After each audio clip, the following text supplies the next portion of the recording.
Welcome back. Steve Juetten is with us. Welcome, Steve. How are you? Good. Thanks, man. Good. I mean, a certified financial planner, owner of Juetten Personal Financial Planning. And, well, you know, I think this is pretty interesting because we just kind of hit on this green building. Everybody wants to make their house green. How many people really know they can make their portfolio, their investments, kind of green as well? And I was hoping, you know, you can talk a little bit about that social responsible investing. And I guess this is really on the cusp of Earth Day. Right. Yeah.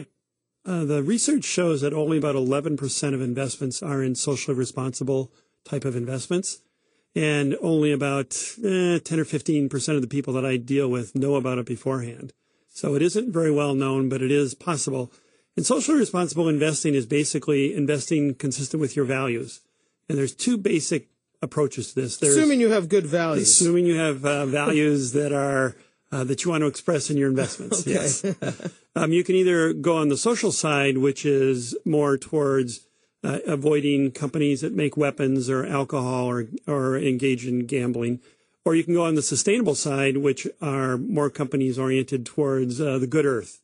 So in honor of Earth Day, we thought this might be worthwhile to have this conversation. I love it. So, okay, so social responsible investing in a nutshell is basically investing in things, in companies that are socially responsible. Right, that are consistent with social values as defined by these various agencies. As defined by Wikipedia. Yes. So why should investors consider then social responsible investing? Because sure, it feels good, but you know, when you're investing, you're kind of hoping for some money, aren't you? It's interesting that you would say that. Yes, there are basically three types of investors when it comes to socially responsible. There are what are called yellow investors, which would invest in a socially responsible way no matter what. They believe in it, they're simply going to do it. Then there are red investors who aren't going to invest in socially responsible types of investments because they're going to support their values in some other way, maybe by charitable giving or by giving time. And then there are what are called blue investors, who are people that will invest in a socially responsible way if their investment returns are adequate. And the research in the last 20 years shows that you can invest in a socially responsible way and get good returns. It's funny how they classify people as yellow, red, and blue, but none of them are green. It is interesting, yes. So Steve, how long has this kind of concept been around? Social responsible investing is actually the first mutual fund in the United States was started in 1971 by a company called Pax World, P-A-X World. So it's been around for a good time, and now there are many companies that offer socially responsible mutual funds. And so does it typically affect their investment returns? I mean, are you going to make as much money? Is it less? Does it just depend? In general, it'll be about the same as a conventional portfolio. And for example, if you had put $1 into the S&P 500 index in 1990, as of last year, it'd be worth about $5.38.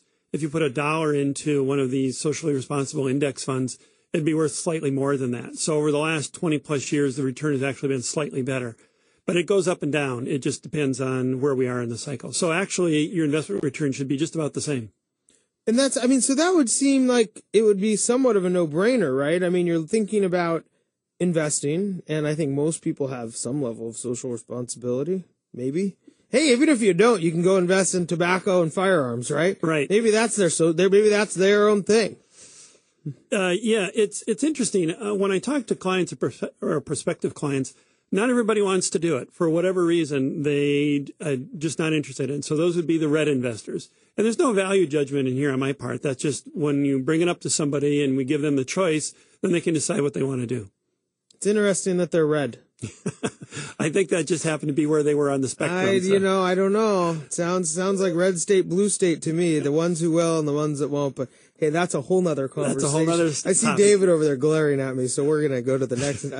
So, Steve, how do people get started in this? I mean, a lot of people do invest. A lot of people don't invest. Right. And so, if somebody was to want to get started in something like socially responsible investing, how do they do that?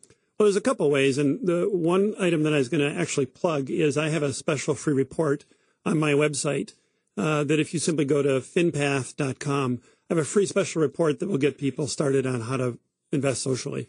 But what I'd suggest is not necessarily Wikipedia, but Google And there's a half a dozen or so mutual fund companies that specialize in this. Companies like Pax World and Domini, Domini, and DFA is another one. So there are a number of mutual funds. Parnassus is another one that specialize in this area. So go to those websites and start reading about it, and you can find out what you need to know about it in order to get started. What is available in your special report?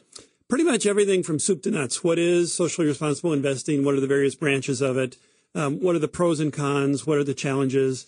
For example, one of the challenges of socially responsible investing is that it's slightly more expensive. Just to give you an idea, a typical S&P 500 index fund versus a socially responsible index fund. The socially responsible fund is going to be about 15 basis points more expensive because it takes some time and effort to go ahead and screen those funds. So the special report covers those kinds of items so that people know what to look for when they're trying to develop a portfolio that is socially responsible. Well, it sounds like you are involved in educating people, which is certainly something we love to have on our show. So thanks for stopping by. You're welcome. Again, that's Steve Juetten, certified financial planner with Juetten Personal Financial Planning. And you can get that special report all about socially responsible investing at finpath.com. When we come back, guess who's going to join us? Heather Moore is going to join us. She's got questions. We hope to have some answers for her. That's Steve Juetten. Everybody's coming back on. You're listening to Brashenomics.